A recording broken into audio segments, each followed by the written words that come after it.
God All bless. right. Give us this sweet ass Dad Speak podcast interview. It's time. This is the Dad Speak podcast, the podcast made by dads but not exclusively for dads. I'm Jaxon Roberts. This is Stevan Freeborn. Prepare yourself. Gird your loins. Yeah. Grab hold and give it hell, guys. Let's. My gosh. Yeah, we're the podcast where one of us has exceptionally better video quality than the other. I'm gonna rectify this, man. This is not okay. I feel like you're taking it personally. I am. I fucking hate it. It's grainy as shit and it's This is not intentional. Well, it is a podcast, right? So all that matters is the audio. Exactly. Wonderful high fidelity. As long as we're getting through to our fans in the Philippines. Yeah, I know, right? But apparently we have. That is so bizarre, man. I remember the first time I made a website and I was looking at like the back end on the analytics and I was seeing people like ping the site from like weird ass countries. I was like, oh, that's so freaking cool, right? It was probably just like spammers and hackers like probably trying to find like a vulnerability. It's one of my favorite things to tell students is most of the it's something like in the 2016 election they found like most of the memes being like political memes being generated came from an IP address in Macedonia. just like an army of dudes just sitting in the basements just like churning them out. It's like, this is Donald Trump guy. He has things to say. How's your week been, man? Recap your week for us. It's been good. It's been a grind. Just trying to get caught up in work, all that good stuff. I received a message from a friend of mine who listened to the podcast. This guy's definitely not a dad, but he sent me like the most awesome message. I won't. Dude, your friends are so much better at giving feedback, or maybe you just have more friends than I do. One or the other. So this guy, I haven't really spoken to him since college. We were in the same fraternity together. We weren't actually in at the same time either. But our parents kind of known each other growing up, so we kind of have been aware of one another. But I won't read all of this, but I just want to share this with you because this cracked me up and I loved it. He goes, that's a pretty sick podcast you got going on. To be honest, I went into it thinking it was going to be lame stuff about my kids keep shitting in diapers and it's annoying. But it was actually some interesting discussion. He goes, especially, if you guys tuned into our last one, he said, especially the political discussion. And he just kind of went on about how his political views have changed. And he just goes, yeah, I'm just kind of fed up with everything. It sounds like you guys are too. So I liked the first part especially though, just because I thought it was going to be lame, but you guys had some interesting stuff. So well, I mean, there is a technique to diapering your child. Okay, like you got to get that down. Potential future topic. There's like the philosophy of being a dad, and there's like the tactical aspect of being a dad, right? You gotta take care of both at the same time. Can I ask you a question? That's cool, man. Yeah. Have you ever dealt with? Is one of your boys still in diapers? Both are. One is fully potty trained. He doesn't use diapers at all anymore, and then the younger one is like he uses diapers to sleep at nap time and bedtime, but other than that, he uses the potty. Yeah, our 2-year-old, it pisses me off like no other. Well, every now and then, just boom, diaper off. No, hey, okay, so that is going on in our house right now because now that he's kind of moved out of the diaper stage, sort of, kind of, our youngest, when he does have a diaper on at night before bedtime, if he's still somewhat awake after we put him down and he does go to the bathroom, he doesn't like the diaper on anymore. He doesn't like the way it feels, right? So then he gets up, unbeknownst to us, removes the diaper, and then just pisses all over the bed, right? Because then he falls asleep, and then it's this. So we've had to get into this habit of like at nap time and at bedtime, like right as soon as we notice that he's asleep, we have to go like in there and verify that this kid has his diaper still on. That's awesome. It's ridiculous, dude. Oh, and we can't, because we've been doing the potty training thing, the way we basically did both our kids was once we made the decision that, we were going to potty train them, and this was kind of like on the advice of our pediatrician, we just basically took off pants, put them in like whitey tighty undies. Mm-hmm. And that was like essentially all they did or maybe like the first 2 weeks they were just completely naked. Yeah. Just with a shirt on. And then after that, it was just whitey tighties. But he's grown accustomed to being a savage who doesn't have to wear pants. And so now when we try to pants him, he is constantly finding excuses to take the pants off. Like he'll sit down and go to the bathroom, and then he'll just start complaining that after he's gone that they're wet. They're wet. He has to take them off. And they're not wet. There's nothing on them. He just has made that at one time. Yeah, exactly. It's like, and like you just randomly, he'll like come back from the back bedroom. He'll come back out to the living room, just be stark naked, no shirt, no pants, no anything. Like, dude, you're gonna have to learn how to be civilized with the rest of us. Straight savage. Yeah, that's why I'm like, dude, you are. And Cal was not really like that. Like, it was never a battle with him to put on clothes.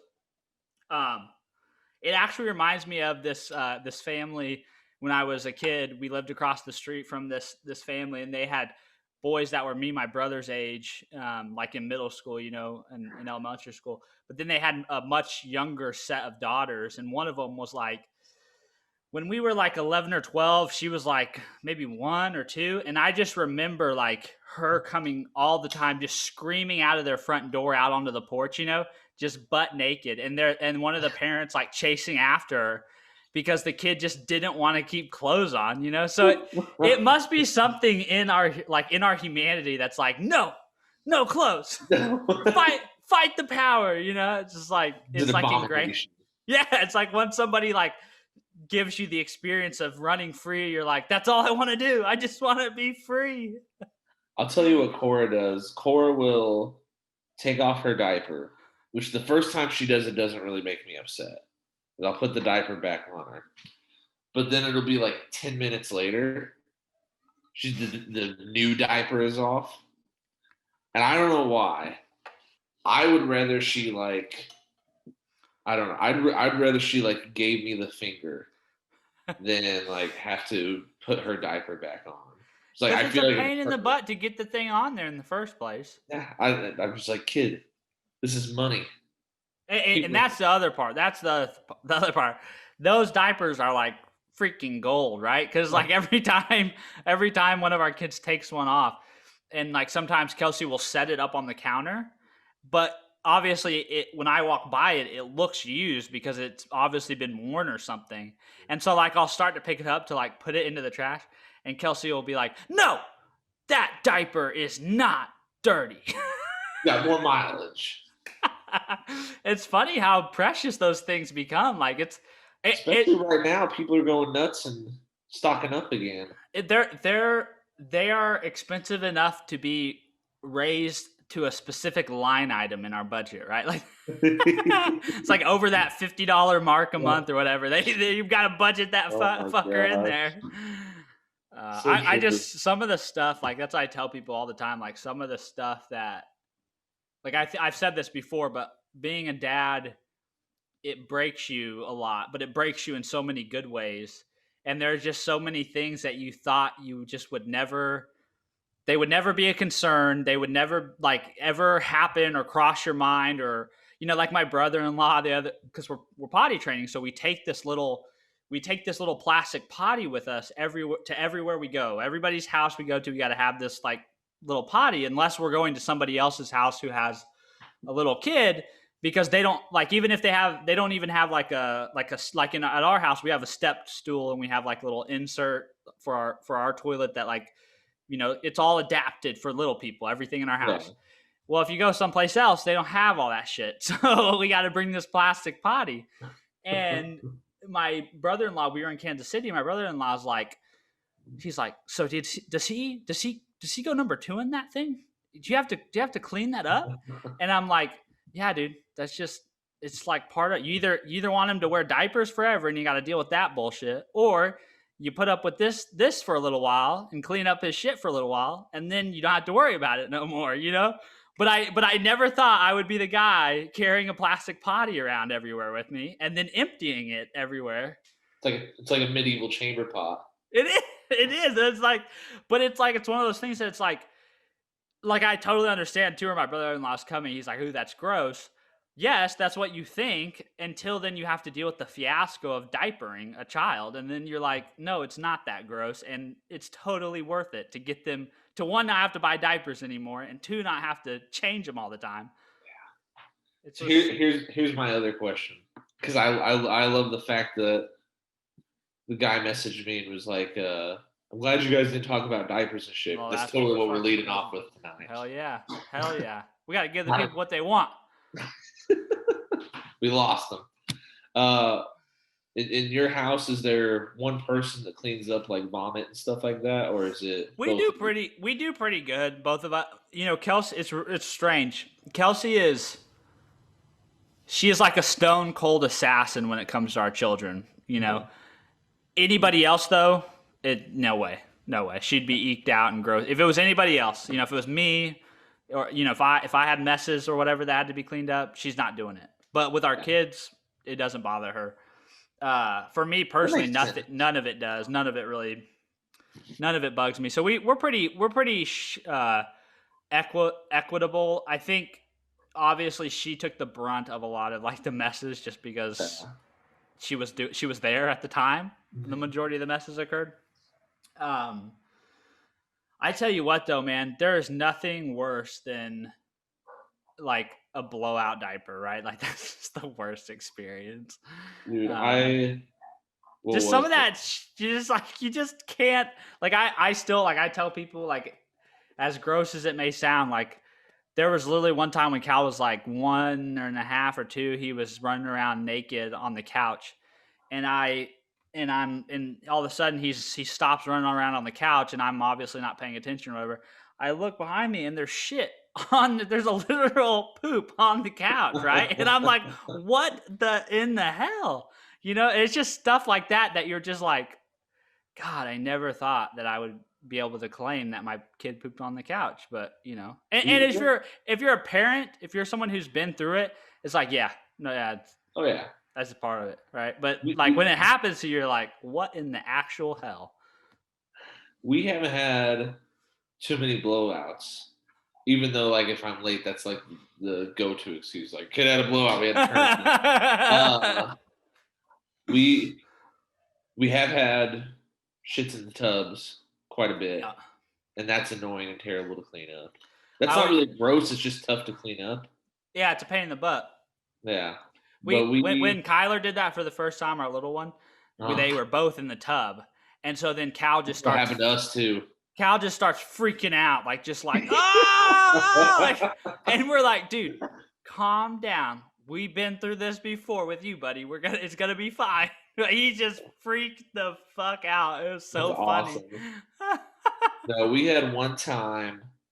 My sister-in-law was watching the girls with us, and she has a bunch of kids, and so they all get along.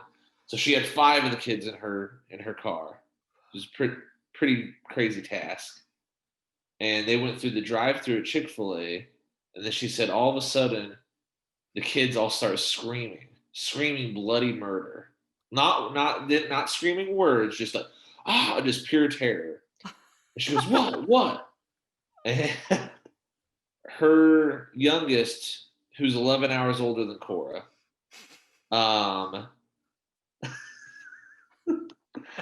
he had a blowout and was like taking it and like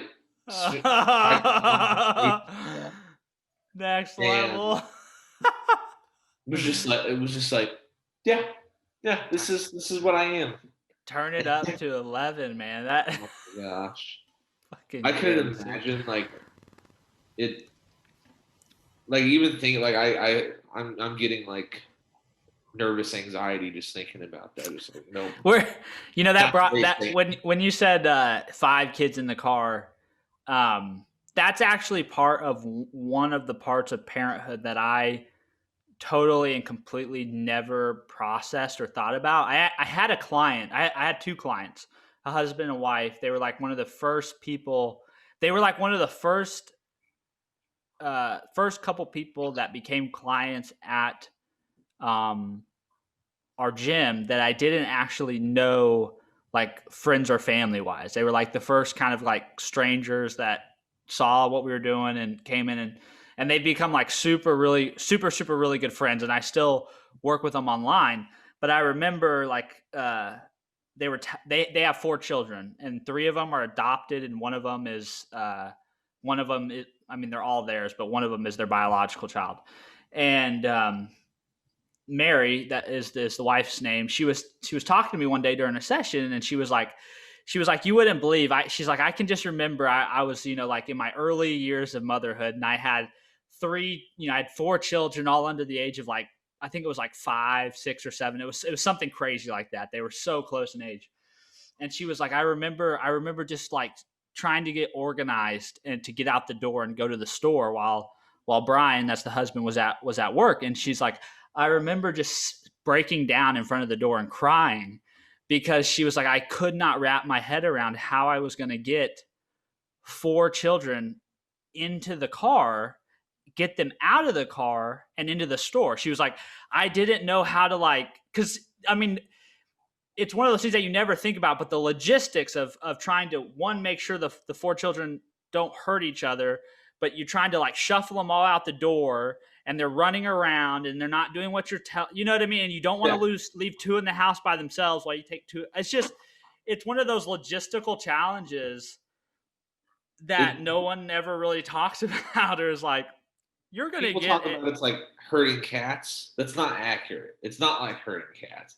It's like herding cats that like will murder each other and hurt Yeah, each other's feelings. everything is life threatening. Every little Yeah. thing is like it's just, yeah, it's just one of the, you will have by the time it's said and done, I think we will have like PhDs in logistics, because of all the, just the planning and the staging and the arranging of planning. I kind Yeah, of it like just made me think of I that. kind of like this topic. We're kind of hitting on like things you didn't expect from parenthood kind of thing. I kind of like that topic, man.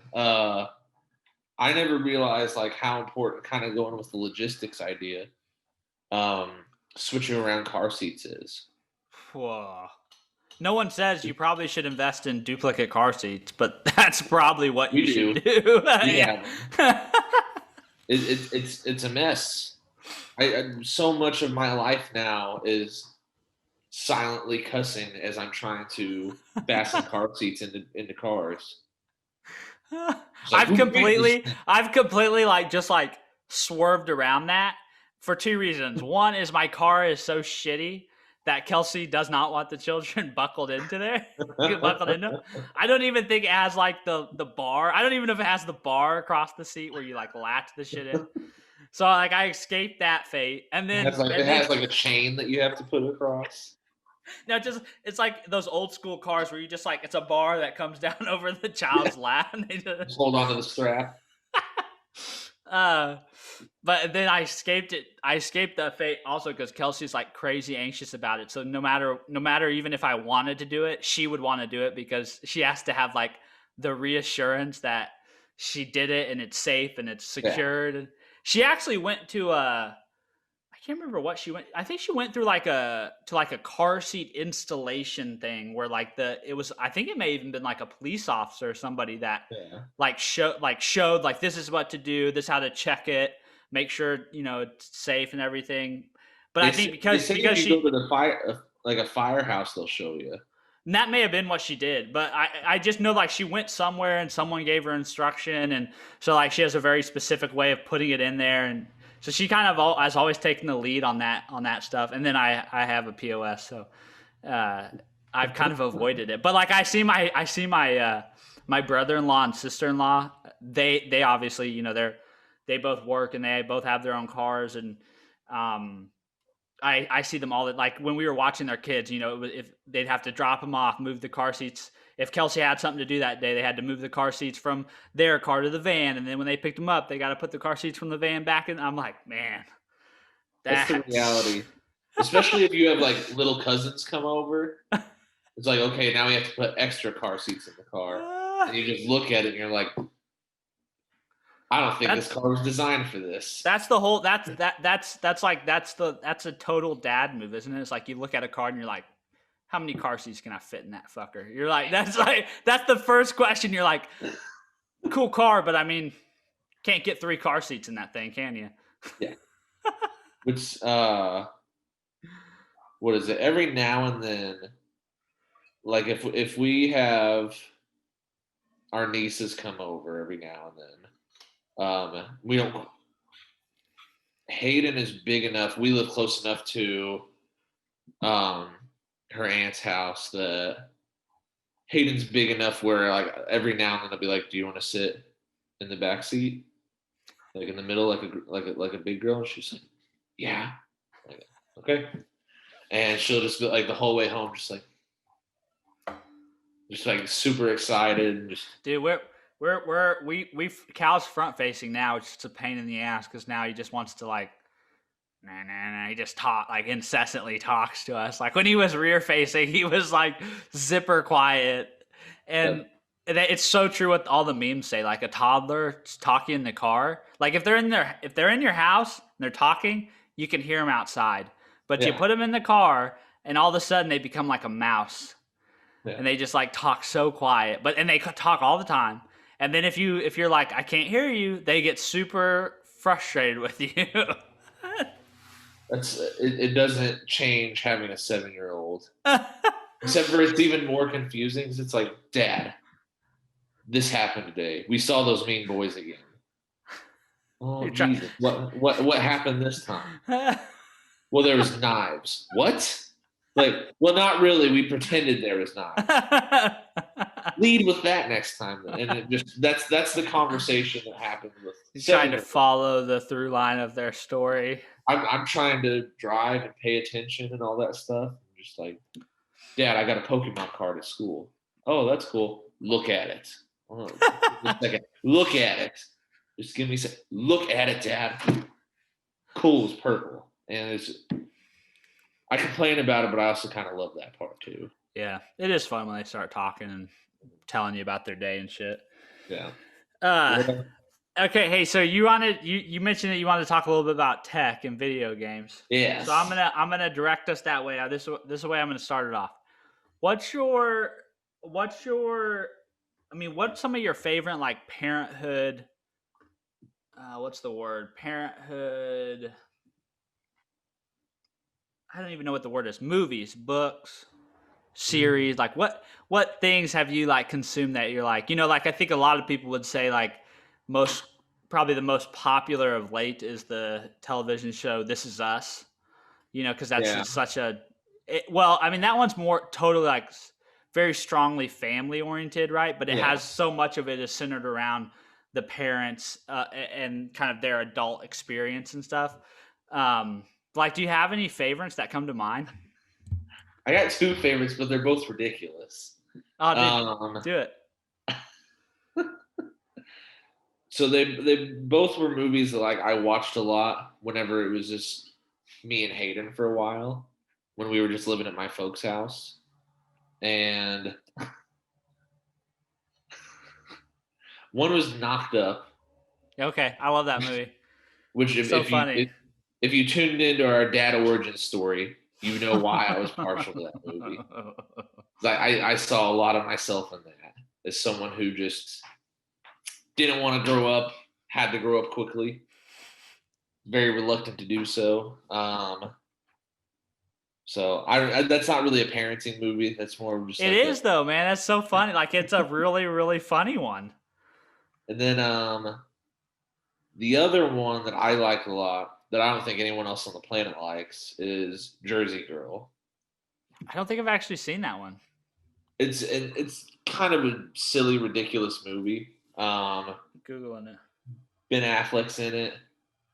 I think it's when he was married to Jennifer Lopez because she's in it a little bit. But essentially, it's like the idea of this dad. His wife dies in childbirth. Jennifer Lopez dies in childbirth. So Ben Affleck and he's like a big time like movie agent, Oh wow. and he loses his job and he has to move back to like New Jersey and Oh, I think I maybe live have with his seen this. dad. It And may have been a while. yeah, I like that just because it talks a lot about like he's always trying to like get back up to the status he was at because he thinks he's not going to be a good dad or a good person until he gets there, and his kid tries to reassure him, he's like, no, I want you around. I like this, and that was again, if you look at the origin stories, it was very personal to me. Yeah, man, it's relatable. I think it's so like that is so important. That's why it's so important to have content or stories and culture that are super diverse and reflect a lot of people in them, right? Because people they relate to things where they can see themselves in it, right? They can things that are relatable, and that's why it's kind of unfortunate for so many years there wasn't a lot of diversity in a lot of things, whether it be books or TV or movies. So I mean that's a really awesome trend. You see stuff like like I know like it was such a big deal like when we were teenagers and stuff when that show on MTV came along, six was the 16 and pregnant or uh Yeah, that was such like that whole forget series, about that that. that was such a big deal because it was like the first time it publicly documenting these teenage pregnancies it was such a taboo thing, right? It was like this Yeah, huge like cultural like like that, don't let that happen to you or your child, but like just and like how many people experience that and they had no place to point to and relate or see themselves see other people where they could be like, oh, that's like me, I can still succeed, I can still there's lessons to be learned here. yeah. um I like to tell that my story to my students and just kind of share with them, like you guys have struggles. I understand. I've had struggles too. Definitely don't recommend doing what I did the way I did because it was very, very hard. It's much easier to go about it kind of the more conventional way. But at the same time, I'm okay. And I probably wouldn't have done it another way because I am who I am now because of that. So, it's not world ending, right? Like yeah. it's not life ending as a large portion of the time these things are portrayed, right? They're like even on a like more maybe more on that Jersey Girl movie level. It's not career ending, right? It's not. Yeah. It's not. It's maybe look at it less as maybe it's more life changing, right? Life Yeah. enhancing, more of a positive outlook on things. Yeah. I think if I had to, I think if I had to pick something, like I've got like three that rank pretty high. One is relatively new. It's like I would put this like number three on my list. Is that the TV show Parenthood? I thought that was really good TV show. And I think that TV show is particularly good because it reflects like a very modern day family situation, like just very different, all the varying circumstances that parents can find themselves in, whether that be in a typical nuclear family setting that been married for 20 years or having kids out of wedlock, maybe Who's in that show? it had Dax Shepard in it, and Okay. it's I what know I'm you're talking about. talking. I think it was on NBC. Who I'm else was sorry. I in it? interrupted you, man. Go ahead. You're good. It's just I thought that show was like exceptionally funny.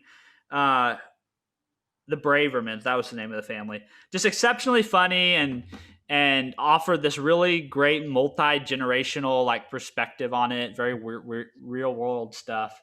um, Second to that would probably be this. Actually, this one's pretty recent too, but I think it was a really good movie, and it's probably like largely like unwatched. It's on Netflix. It's called Kodachrome, and it's got Jason Sudeikis in it, and Okay. his dad, who plays his dad. It is so, and I don't know why. I honestly I can't tell you maybe why it struck such a chord with me. It's Jason Sudeikis. Ed Harris is the dad. But like the premise of the movie, the plot of the movie basically is like Ed Ed Harris, the dad, is kind of like is like a super successful, famous photographer, but he's a complete asshole. And Uh-huh. Jason Sudeikis is the son. They kind of have like this estranged relationship. Um, and Jason Sudeikis kind of reconnects with his dad because his dad's dying, and his dad wants to go. The title of the movie is Kodachrome because his dad shoots everything on film, and the film that he shoots on, the reagent or whatever to develop the film is no longer going to be produced, or the film's no longer going to be produced. So they're like making a cross country trip to like this one store in Kansas, to have his last batch of film developed. And Okay. it's just kind of this arc of like an estranged father and son on this like road, on this journey, and they kind of like discover things about each other. It's very touching. It's very moving because especially because it's not super deep down touchy feely, but from a masculine perspective, it is. So I think for men, it's much more relatable. Uh-huh. Um, and there's one scene, man, if I could just like, I need to cut it out of there or something, but it's so good. It's just this one scene where they're in Ed Harris. They come to find out as they're like driving across the country that Ed Harris is dying. He has cancer, some medical condition that's terminal. And they're in the hospital, and he's sitting in the bed. It's super late at night. And Ed Harris just kind of like out of kind of like nowhere, he just starts talking about like these moments when Jason Sudeikis was like a baby, and he used to wake up and cry, and Ed Harris would go pick him up and hold him and feed him. And he was talking about how like, you know, he felt like this abundant, never ending love for his child, and he used to make all these promises about how he would like give him the world and he never let him be alone, and just all these very hard these if you're like a parent, you felt Yeah. these feelings, right? And then Ed Harris talks about how he's like, I don't know what went wrong, I don't know what broke in me, I don't he's and it's so heartfelt because I think so many of us can have experiences in life where you can't really understand how you got from that place to this place, right? Like, how did you go from loving this tiny little human being and just being head over heels in love and being willing to just give anything to 30, 40 years later, there's just nothing but resentment and estrangement from one another. And you in your head, it's like, how did we get from here to here? Like, a lot of times I think of that too, like in terms of like, and it's tragic, it's tragically sad. And it's sad, I think of a lot of times in terms of like marriages. Like, how sad is it that at like one time these people were like just like crazy deeply in love and passionate about each other, and like 25 years later it just is nothing but like hatred and Yeah. resentment. And it's just, I mean, I get it, like things go south, things sour, but when you paint that stark contrast like that, it really tugs on your heart a little bit, because you're like, yeah, how does that happen? How does things break so wrong and so bad? But the happy part is like through all this reconnection, right? Like, and through opening up about these things, they kind of like, he comes to understand his dad in a whole new light and see his dad in a whole new light. Um, and he actually, I think, because in his head, Jason Sudeikis in his head only thought of his dad as this asshole, only Okay. thought of his dad as this unloving father. And through that experience, that story, and then at the end of the movie, like the film that they traveled across country to develop comes to find out like it was film he shot of Jason Sudeikis and his mom in their like very first apartment when he was real Yeah. little. So it was like these treasured childhood memories that Tugging he at the heartstrings. yeah, it's just like this beautiful, like very simple. I mean, it's a classic story of a strange father son relationship, but told with such like subtlety. It's really really good. I gave it like a 10 out of 10, but I know it's kind of one of those Netflix original movies that like they put it up there and it kind of is there for a little while and then it falls into the background. So highly recommend that one. The last one, and then I'll move off this topic, but the last one is the actual movie Parenthood with Steve Martin. I don't know if have you seen that movie? I'm trying to remember. If you haven't, you got to go. Like it's like I I know think it was Cheaper like by the Dozen. early 90s. But it's let me see, Parenthood movie. It's got Steve Martin's like one of the main characters. 1989. So that has been before I was born. My parents were the ones that introduced it to me. But it's real similar. It's like it's just like all these things that you go through parenthood and very relatable situations. And one of the scenes that I love in that is in this movie is Steve Martin is like he's complaining. He's like, the kids are messy and everything's not perfect and it's all chaotic and it's just he's just dealing with that sense of like that we all have to kind of come to grips with. This is like so much is out of my control and so much is just doesn't going to work out the way I want it to. And his mom, I think it's his mom or maybe his wife's mom, like walks into the kitchen. And it's kind of funny because like the grandma character, she kind of appears as like this senile old lady through the whole thing.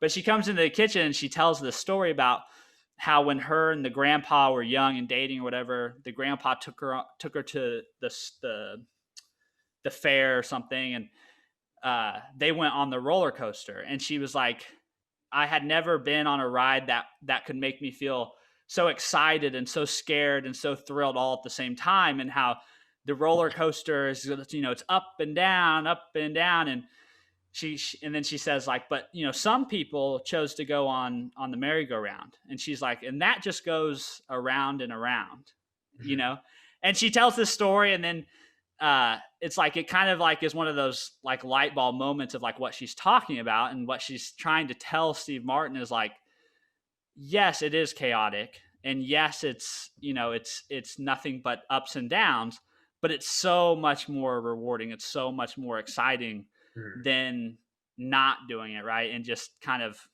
being on the merry-go-round, It goes back to what you talked about last week with your phrase. I love that stuck with me when you said your passion is something you have to be willing to suffer for. Yeah, totally. I think parenthood's exactly the same. If you're not willing to be uncomfortable and at times not like it, because it's not great all of the time. That's right.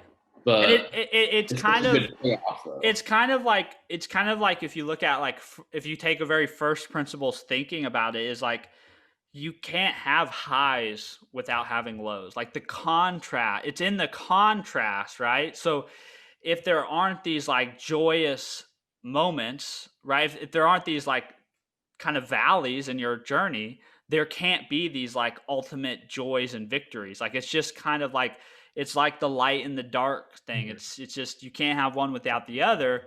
And if you choose to, you end up kind of like on this like just like same plane, same experience all the time. Before we get back, you made me think of two movies. I'll go really fast here. Yeah, man. You're talking about like strained relationships and all that stuff, and I feel like that's just such a common thing. It made me think of one of my favorite movies is Big Fish. It's a Tim Burton movie. It's kind of one of his forgotten movies, but it's basically about this writer whose dad is dying, and that relationship's really strained because his dad spins these tall tales. And it's not just like his dad lies to his kid. It's like, I was away on business. What were you doing? well, I found like this whole hidden southern city with all these people, and I faced a giant and all this stuff. It's like And Don Quixote. yeah, and it's like, oh, well, what about when you were away during this time? Oh, well, I was, helping out this witch and all this stuff. And he goes to find out that like he basically starts retracing his dad's life a little bit and realizes these are real things that happen. He's just exaggerated them. Like the witch was like this old widow that he was helping out. Or like this town that he said he got lost in that he found was like a town where he was helping them like find their deeds because he was an insurance broker and stuff like that. And so Good thing this guy was a writer, right? yeah, and so he finally starts to realize, because the relationship is so strained because he's like, my dad lies to me, he can't tell the truth at all. But it was really, he was like, well, he was just trying to justify being away so much of my life, so he wanted to make it sound interesting. And the other one is one I love. I've watched with Gabby, and I think it's another Netflix one. It's called Little Evil, and I think I've seen that on my Netflix, and I've scrolled past. I scroll past everything on my Netflix, but it's really silly and it's really goofy. But like Adam Scott's in it, and he's great. It's a dumb comedy, but it's about he's dude, like Adam Scott's so funny. yeah. I'm gonna put this on my to watch list. Also, he needs more dirtbag roles, like he was in Step Brothers and how he is in The Good Place right now. He is so good at that. He really is. Just being I like The Good Place. That's a good TV show. That's kind of an underrated one, I think. It's very Gabby and I watch it all the time. But he's in this, and he plays this guy whose fiance he's trying to reach his fiance's kid and break through with him, and she's like, well, his dad sucks. His biological dad's a monster, all this stuff. And it turns out his biological dad is Satan. And this kid kind of looks like Damien from The Omen and all this stuff. And dude, no shit. When I watched The Omen I wasn't a child, but as a young kid, when I watched The Omen, I slept with a Bible for like a week. That's awesome. All right, no, I go back. Where this kid looks like Damien. Yeah, I'm gonna have to go sleep with a Bible now. You brought all these traumatizing memories. Dude, I love all those scary movies. That's in my wheelhouse. Nah, fuck that, man. You're not gonna catch me watching any scary movie. Dude, not as an adult. The Exorcist is not only one of my favorite movies; it's one of my favorite books too. So I'm all in. But this movie, it's a silly comedy, but there's a lot of parts that like resonate with being, a step parent, which my wife for a long time was a step parent before she was able to adopt Hayden. Yeah, I could see that it's hyperbole, right? But it's so humorous, right? Because that's probably like it's an exaggerated form of probably how you feel when you're trying to reach out to a child. Well, and it's like there's one part where like Satan is trying to drag the kid to hell, and Adam Scott's got the kid's hand. He's like, I got you and I'm never gonna let go. And you just hear this demon's voice, you're just the step parents. And I remember watching that with Gabby, and she just goes, yup. And it awesome. resonated very strongly with us. Dude, I don't think I've seen either of those. I'll definitely check those out. That's pretty good, man. Big Fish is one of my favorite movies ever. I love movies, dude. I love it so much. All right. So how can we tie? Or are we just going full on video game tech? Are you trying to crouch that in dad life in some way? So I've been thinking about. Because what the real headline is here, right? Like, is it PS5 or is it Xbox One Series X? That's the only thing. That's the only question right now. I will say, like I have a PlayStation in my house right now, but I would much rather probably go Xbox. Walmart restocked today, and they put that shit live on their website at 2 p.m. And I had Kelsey on the couch, and she was just like, click and click, like trying to, and I'm like working. And I hear like, damn it, damn it. It's like it's not letting her through, you know. It's like And Big Bang Theory when they're trying to get Comic-Con yeah, tickets. that's exactly right. Which, We by the didn't. way, I've tried to go to Comic-Con before, and that is what it's like. We had to do that, and we didn't get tickets. That well, we tried our ass off today, and we did not get an Xbox Series X. But I've kind of like made up my mind that I probably won't get my hands on one till like the summer. But when there's an opportunity, I'm not gonna, I'm gonna give it my best try. But I'm um, used to not having money, so I'm gonna wait until I can find one on the cheap on Facebook Marketplace. So that's not a bad idea. Right now, people are buying them all up and reselling them like for crazy dollars. yeah, Unreal. but the The kind of what thing I is, here's the thing. Here's the thing though about the Xbox, the next generation consoles. Okay, I don't know. I'm not really a PlayStation person, so I guess I'll just stick to what I know, which is Xbox. Is if you really think about it, the real impetus to upgrade to that at this stage is just the fact that you want to be an early adopter. Because I'm gonna give my reasoning for 3 reasons. I think. Okay, the first reason is I don't think many of us actually have a 4K television that we actually play games on. Like most of my friends that play games, almost all of them are playing on like a smaller 1080p screen. So you're really not really getting, I mean, you may be getting better frame rates, but there's also like all this limitation on frame rates based on what HDMI cord you have. Like you yeah have to have an HDMI 2.0 or something higher to actually get your Xbox to push out higher frame rates. Then you got to have a monitor that can do the higher frame. So I think from that standpoint, you're not like you're paying a lot of money for maybe not being able to take advantage of the higher resolution, the higher graphics. Um, Second is I don't really know if they have all the kinks worked out, right? Like we saw that with the very first generation of Xbox One with yeah the red ring problem, or mhm. maybe that was the 360. But I Yeah. mean, That there's was a always, 360. the first gen is always it's always there's always a potential for a couple of years in or a year in to uncover something that's kind of a miss. So it's kind of like, well, maybe you want to hedge your bet, because of that. Um, and then the third reason is like most, or at least I guess I say I should use my third reason. It's just kind of a personal anecdote, but like I primarily play video games mainly because it's sort of a social thing. Like I like to play video games with a group of friends, with a group of guys.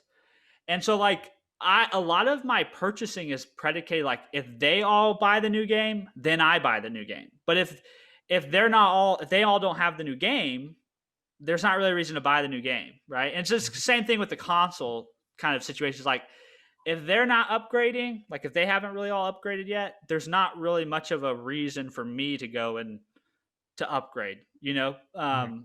So it's I don't know, it's one of those things like, yeah, it's cool to be able to say like, oh yeah, I got the new thing, but practically speaking, I'm not really sure it means much. And that's kind of a good segue into kind of what I wanted to talk about with the technology aspect. Because that's something like as far as like playing, like doing it socially, is something I've been thinking about with my family. Because we, our kids, we don't have kind of that central game that we play. Like we hang out together and we have fun together and we play around together. But as far as like playing lots of board games together, we don't really have that. But I've been talking it over. I think Gabby and I have been talking about getting like one of the older Game Cubes, just because we could get controllers for that, get it reasonably priced, but also there's so many fun family games on those that I could see like me, Gabby, Hayden, and Cora when she's a little older playing that and just having a blast together. Totally. Stuff like We love doing on our Switch. We do Mario Kart and Mario Party a lot on the Switch. That's fun. that's what we were talking about. I But don't.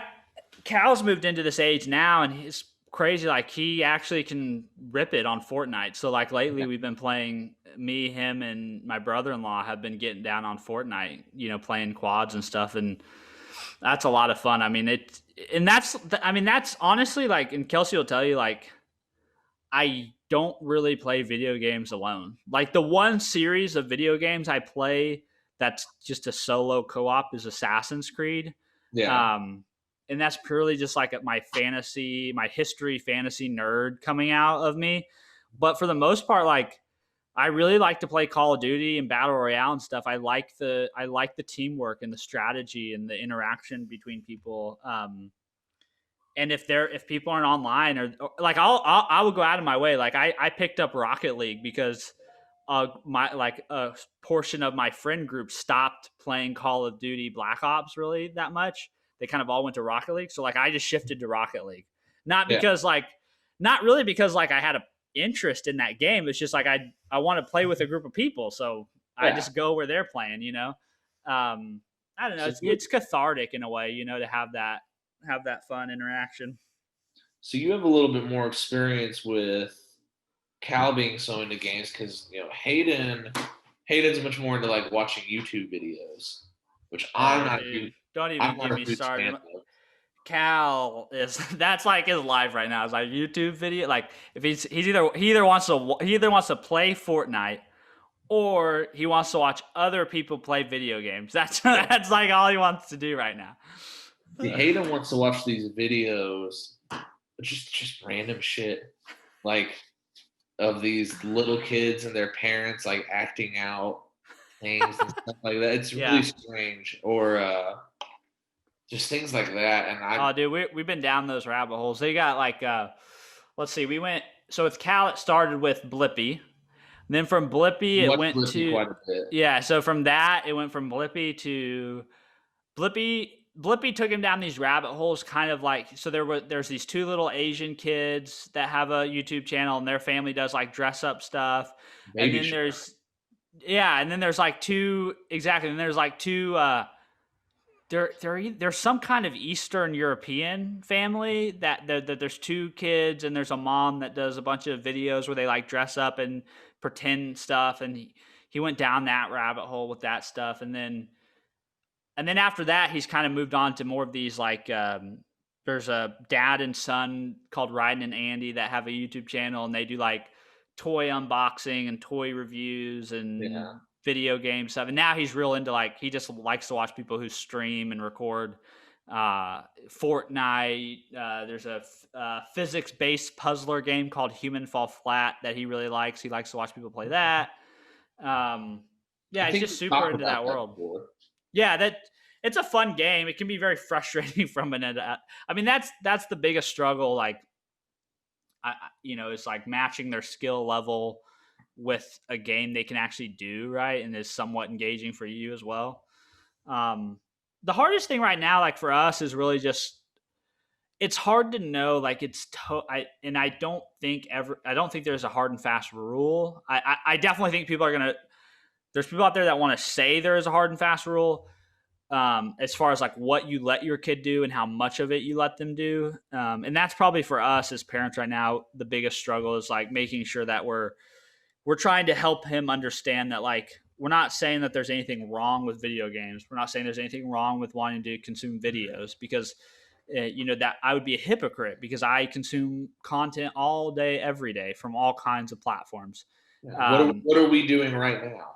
Yes, exactly. We're generating content for other, and so I would be a hypocrite if I was in some way to paint that as like an unproductive or negative activity. Like, I think it's great that he has interest in things he's passionate about.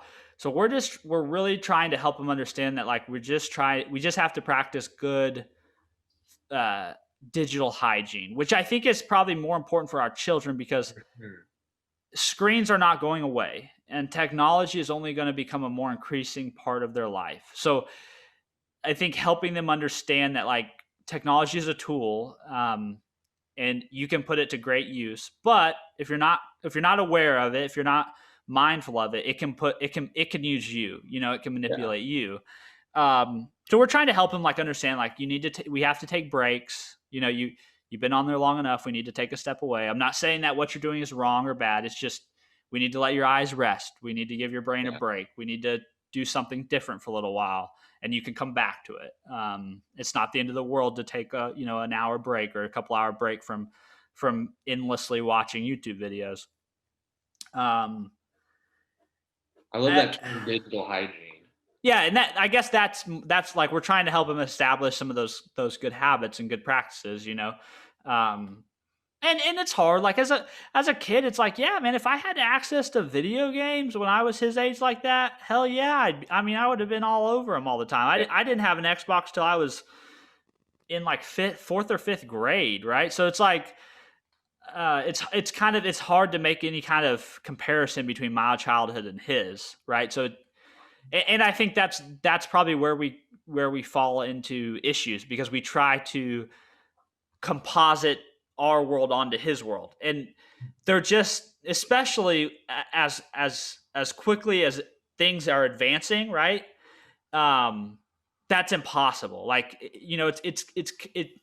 it's what I say. Like, that's like my biggest critique of parents, our parents' generation, is like they took a playbook that was written for them and then tried to hand it to us.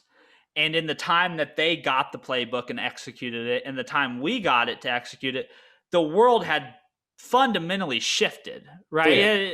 So it was kind of like we were all out here trying to execute a playbook that was meant to be executed like maybe 5 years earlier with any kind of success, right? Like we could just kind of, our generation just was kind of at the tail end where we kind of missed that window to where like college equaled high paying, great job. Like it was just like that.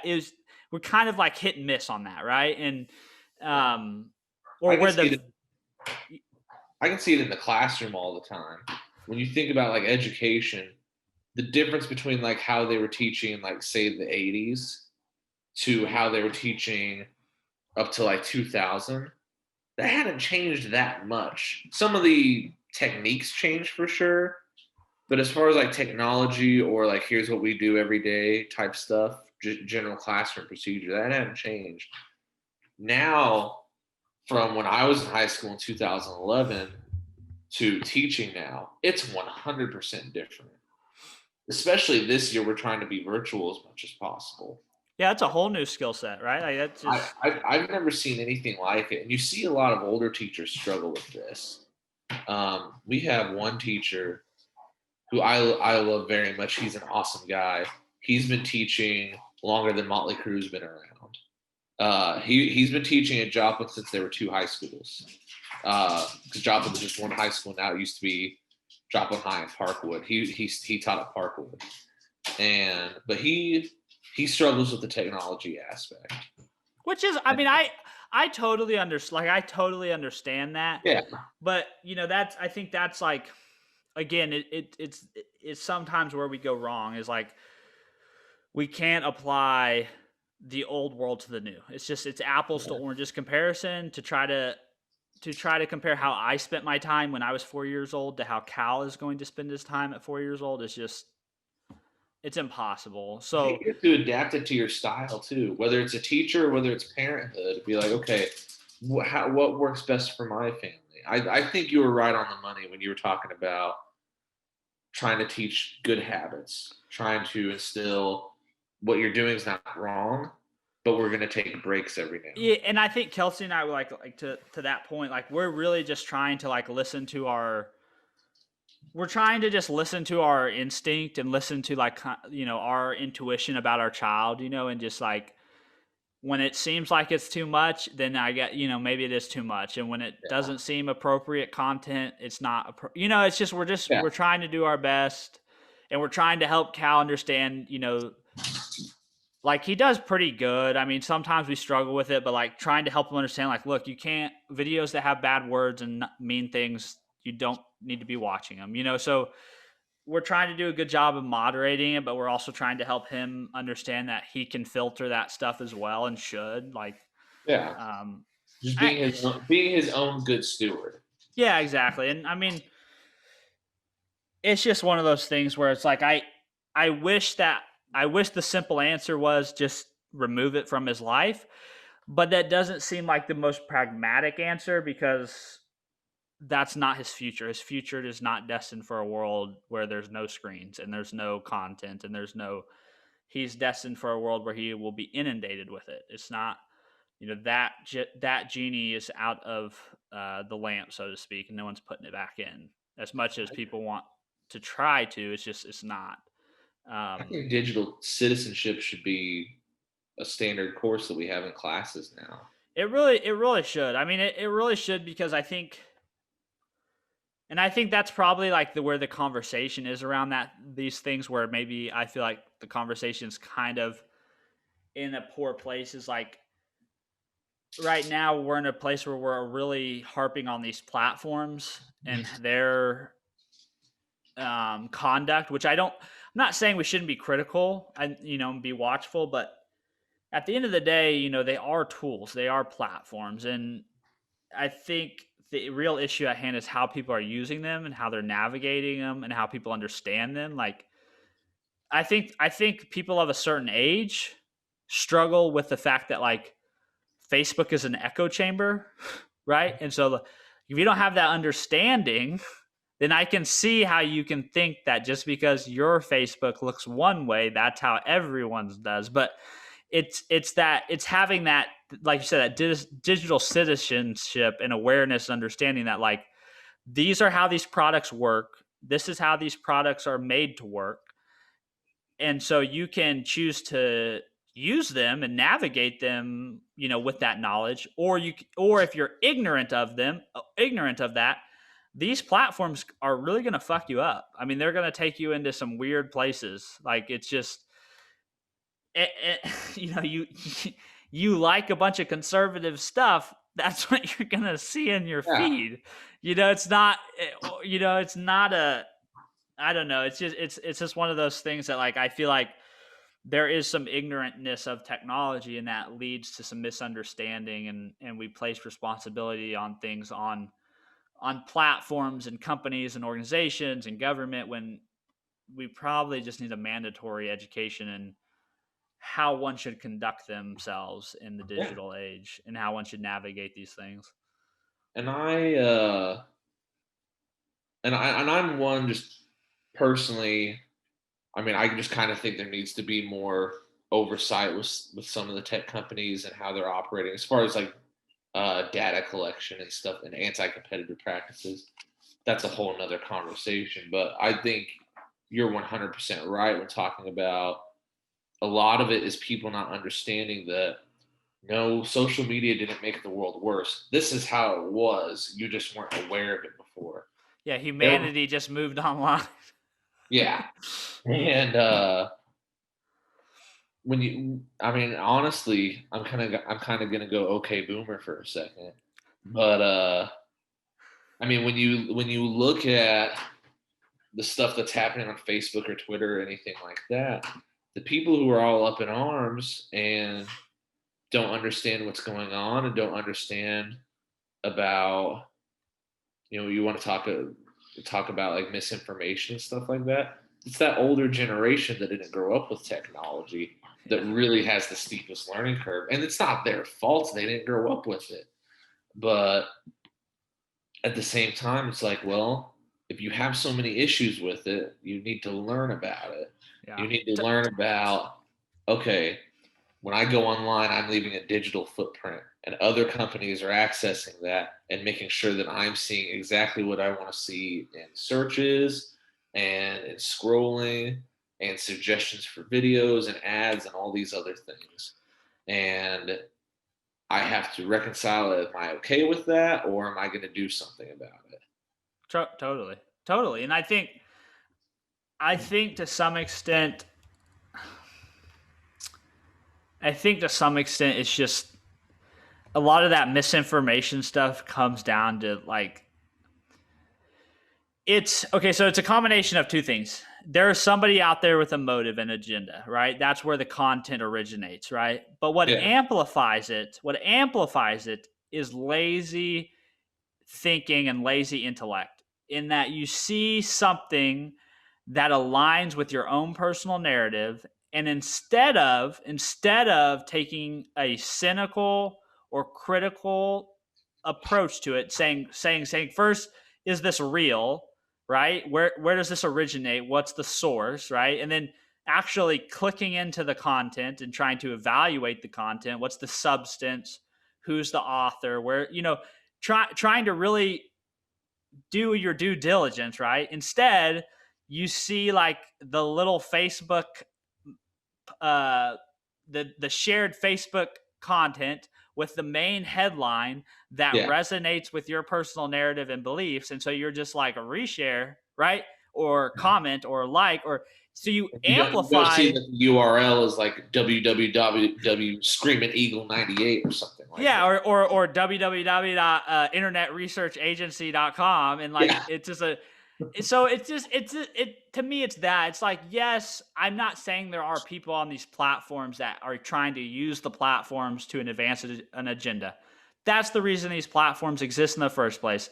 Yeah. The whole business model is predicated, just like every piece of media on earth, free piece of media on earth, is predicated on getting eyeballs to then take that attention and sell it to an advertiser. It's how these things work. It's how newspapers have been funded. It's as old as time. It's a business model as old as time, but it's being applied into technology in a new way, and it's being amplified by the techniques that technology provides us with. All the advanced techniques of data manipulation, and these are only things that computers can do, right? But then what really amplifies that is the people on the platforms then fall prey to the agenda of these people that have an agenda, right? It's like Yeah. you fall prey to that Stitch Fix ad, right? Just the same way you fall prey to that Donald Trump tweet, right? I saw this the other day on Donald Trump's Twitter feed. He retweeted somebody who tweeted something about the election results in some district, a county commissioner district in Clark County in Nevada had one election thing that was like within 10 votes, and so some reporter tweeted. This reporter had like a 15 thread tweet of a news conference about this issue, right? And there was one fucking tweet in that 15 tweet thread that, taken out of context, made it seem like all 153,000 votes in Clark County were suddenly up for grabs, Uh-huh. And then some guy retweeted her tweet, right? That was taken out of context, out of this thread. He put his own like interpretation of this one tweet, and then the president took his retweet and retweeted it, right? And so you could just hand to God, you can just know how many people actually clicked on his retweet, then clicked on that guy's retweet, then went to the original tweet and put it in context, right? So that to me, I understand some people would say, well, that's kind of a platform issue, but I don't think so. I think that's a lazy people issue. It's like you see something that confirms your personal preconceived belief and notion, and then you run with it. You just, oh, that makes sense, and you're gone. And it's like, that's not how this works. Like, when you see this a lot in scientific literature too, this is a problem where authors will publish something, and then all these other researchers will read the paper, and if they see something that doesn't make sense, they will write a response to the publishers and the authors of the original study, and they'll say, well, this data doesn't make sense, and I don't think you used the right analysis, and blah blah blah. And if the reviewers of the paper and the journal basically like see this and acknowledge it, then the authors of the original paper will write a retraction to be published, or a modification to the original paper. What's unfortunate though is not a lot of people cover those retractions, right? So it's like the initial study is like published, and then some news organization takes the headline of that abstract and publishes it, and then come to find out that paper had some flaws in it, and there's a new retraction. Well, that newspaper doesn't go back and cover the retract. It's one of those things that happens with information where we're just so many people are headline readers. And even more today, because it's much easier to just keep scrolling through your feed than to have this interruptive experience where you click into a piece of content and have to read it and digest it. It's much easier to be like, Donald Trump says election was stolen. Oh, that makes sense. Yeah, them damn Democrats, and share it, right? Or see Yeah. something that says like Joe Biden to fix all vaccine problems in the US. Ah, yes, definitely. Share, right? It's just like you see these things and you're like, "Oh, that sounds great. I totally believe that." And so I'm going to share that thing. And I don't know. It's just it's a balance. Like I totally agree with you. Like there's, like should we be having conversations about anti-competitive behavior? Most definitely. Uh, but I also think it's dangerous to advocate for platforms to begin to moderate the First Amendment, right? Like I think that it's like there's a dangerous fine line there where it's kind of like should we, it's like people's up in arms about Twitter, right? Labeling the president's tweets, right? Like Yeah. what I don't know what the right balance is. I don't know what the right line to walk there is, but I think there is a right statement to make in the sense that people should be more critical. They should be Mhm. more cynical about things they see online and read online and actually read them, right? Like actually actually read the thing. That's where I'm at. I'm one, and like I'll give another example when they were talking about the first presidential debate, and they were talking about muting microphones after that. And it's kind of the same thing with like censoring things on Facebook or Twitter. I was like, no, they shouldn't mute the microphones. Because when I first heard that, I was like, yeah, good idea. Then they can talk, or then they can actually debate. But then the more I thought about it, I was like, no. I was like, if one of them wants to act like a jackass, they should let that happen and let the people decide about it. When you, what you said earlier about it's kind of just lazy, a lack of critical thinking when you don't follow through on something, I think it's 100% where it's at. When people talk about, well, there was intentional misinformation spread around. Yeah, every political campaign ever intentionally spreads misinformation about the opponent. All of them do. I'm not saying it's a good thing. I'm saying that's the reality. And that's where you have to come in and be able to look at it with a critical mind and say, okay, I'm reading this article and it is pretty obvious that these people hate this politician no matter what. And I don't think I'm getting it unbiased. I think I'm getting very few of the facts here. And I think we really have to do a better job. And it starts with us, with our kids, and through the education system, but starting at home with our kids, talking about, here should be the procedure. If you're trying to find something on the internet, cool. You can find anything on the internet. Um, here's what you got to look out for, and here's what you should look for. I kind of did this from a spiteful place. Whenever it was the few days after the election, things were going nuts on Facebook, and I kind of pretentiously shared a thing like, for those of you who don't know how to read or how to evaluate resources, here's what I have my kids do, and it was like, see how current it Hell is, yeah, see how dude. relevant it is, look at the bias, look at the Hell author, yeah. look at the source. And I kind of did that to be like, shut up, you guys are wrong. But at the same time, Which I think is like, to go back to like our last episode, we were in that last discussion at the very end, we were talking in the realm of politics, but it applies to a lot of things. It's like we're in a place in American society where it's difficult to really have an informed discussion about anything because no one is taking the time to stop and really inform themselves. It's like we're just a bunch of headline readers grabbing and regurgitating what's being posted and shared and said and what the latest, uh, you know, 5 second sound clip is. And it's like, it's like you said, it's like stopping and taking a very analytical approach to the content that you're consuming, the things people are saying. And that's like, there's a balance here because I'm not saying that you should question everything. I don't want to get into this like post-truth reality because I yeah, don't believe in that either.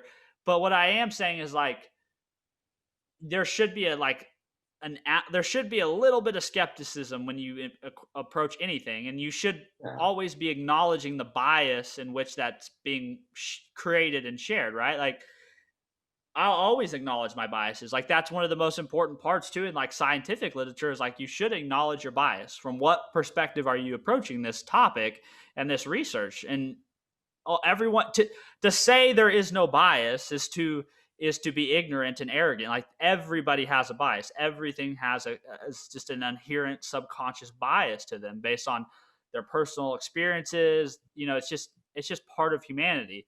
Um, and to try to ignore that, I think is somewhat disingenuous. It's like what Mark Twain says. There are three types of lies. They're lies, they're damn lies, and they're statistics. Hell yeah, bro. We say that at my old job. We used to say all the time because we did so much CI work and continuous Uh-huh. improvement stuff, and we'd always just a kid like we how do we want to paint this picture, right? Like, we can take a really great sample here and give them a great ass like mean value, and really paint things in a positive perspective. I think that I think that's hopefully one of the things I want my kids to be. That would be a hope for my sons. Is I want them to be. I've talked in the past, like I kind of like incongruency. So I'd really like my sons. I'd really like Cal to be this kick-ass Fortnite gamer, but I also at the same time would like him to be able to turn around and have a very thoughtful, engaged discussion about something, and be willing to also say, you know what, I don't really know enough to really have an opinion, but I really would like to learn. I'd really like to hear what you have to say. I'd really like to go hear what other people have to say and try to parse through this and sift through this, right? Because I feel like that's something that isn't encouraged as much, as like we all need to have opinion on Absolutely. everything. And I'm not saying like no one this is America, everyone's entitled to their opinion. Your opinion can be stupid and not well justified, but you're entitled to it. But I feel like that's something like I will talk for days about health and fitness, because I've spent enough time thinking about it, reading about it, learning about it. I feel confident that I have something to say about it, and that I know something about it. But there are a lot of things that like I'll offer my 2 cents, but I'll always couch it in the fact that like I don't know if I really know that much, right? Like, Yeah. a great example is like I think our tax system is really complicated, and I would offer the opinion that I think it can be simpler. However, I don't feel like I should then go and advocate for like a whole new specific kind of tax code, because I haven't really spent enough time reading and learning and talk like I don't really understand the complexity of our tax code that well to be able to offer up a better solution to it. Like, I think it's just like acknowledging where our knowledge stops, right? And not being okay with that, not having our ego attached to that, and saying, I don't really know enough about the New Deal to really criticize it, the Green New Deal to really criticize it. But I would love to hear like the differing opinions of it, and maybe I need to go read some more about it before I can really offer like a firm statement. And The it's just best one thing of we the. can teach our kids is to be able to say, I don't know yet. I don't know yet. Yeah, I'm still learning, and I still Yeah. want to learn, right? And I try to I say that in my class all the time. I'll have a student ask me a question, I'm like, I actually don't know that. I said, let me look into that, and I'll see if I can find the answer to it. Which, to bring this full circle, is that's what makes this so infuriating, because you literally have the entire body of human knowledge at your fingertips, right? It's like, oh, this guy's making some wild accusation claim. Oh, let me just open up a new tab and pull up a Google search and a Google Scholar search, and I can find all the relevant information that is on God's green earth about it. Yeah. Like, it just, and that's kind of where I'm like, oh man, that's where it's like, that's where I kind of shake my head and I'm like, that's just laziness. It's just lazy. I, You're just I, I taking. think I think what you were talking about was going to like teaching our kids about, you know, you talking about wanting Cal to be badass Fortnite gamer is great. And I kind of feel the same. If my kid can process 1,000 things super fast because of the technology she has, that's awesome. But at the same time, I want her to be able to be like, whoa, buddy, hold on a second. And be able to take a second and reflect internally and just be okay, now this makes sense. I can get back into it. Totally. Just be able to get perspective on a matter. Totally. Yeah, and I think that like the one hope for humanity is like hopefully thoughtful parents will raise kids that are thoughtful and engaged citizens, and that's all at the end of the day all we can really do. I think that's where we can look externally all the time. We can like, what can government do? What can these platforms do? What can the company, like, we can look externally a lot, but a lot of the times it just comes down to like what we do as individuals, and then as parents we kind of get a layer of power on top of that, in the sense that what can we do to positively, to deliver to the world another human being who can have a positive impact. um, and I think part of that, like for me, is I want my kids to be very broad and diverse. Like I want him to be a Fortnite player, but I also want him to read Nietzsche. I want him to read Thoreau. I want him to, you know what I mean? I want him to be, I want him to love watching, Halo Red versus Blue, but I also want him to, read the Dead Poet Society and watch that movie. I want him to have this very diverse and rich uh, kind of intellectual life, because I think that's honestly that's what ends up kind of leading to being a thoughtful person, right? When you've exposed yourself to all these differing opinions and perspectives and experiences, I think that's a lot of times I think what we think college is going to do for people. Like we're like, yeah, Yeah. we'll go to college and that's where you're going to like You want bloom, to talk right? about an echo chamber?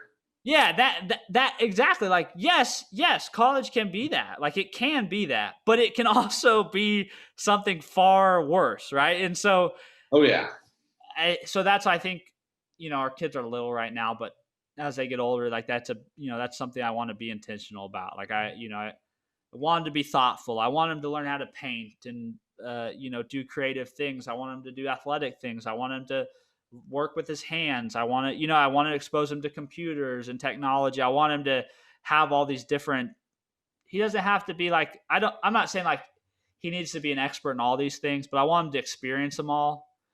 yeah, Um, because I think then as an adult, whatever he chooses to pursue, he's always going to have a way to empathize and relate to all these other people and all these other things in life that is part of the issue right now. Is like everyone's in such a closed off ecosystem and echo chamber. They can't see other people's humanity. yeah. And I think that just starts with honest, earnest, consistent conversations with our kids about what we know and what we don't know. Just being honest with them about, listen, this stuff sometimes comes up on the internet, whether you're talking about misinformation or inappropriate content or what have you.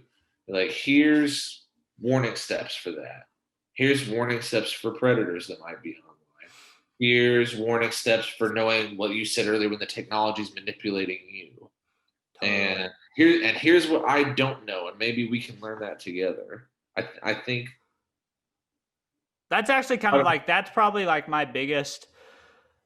That's probably like one of my biggest things. Like as like it's like a personal thing. Like I try to keep that in balance. Like how much am I using technology to consume? How much am I using technology to produce?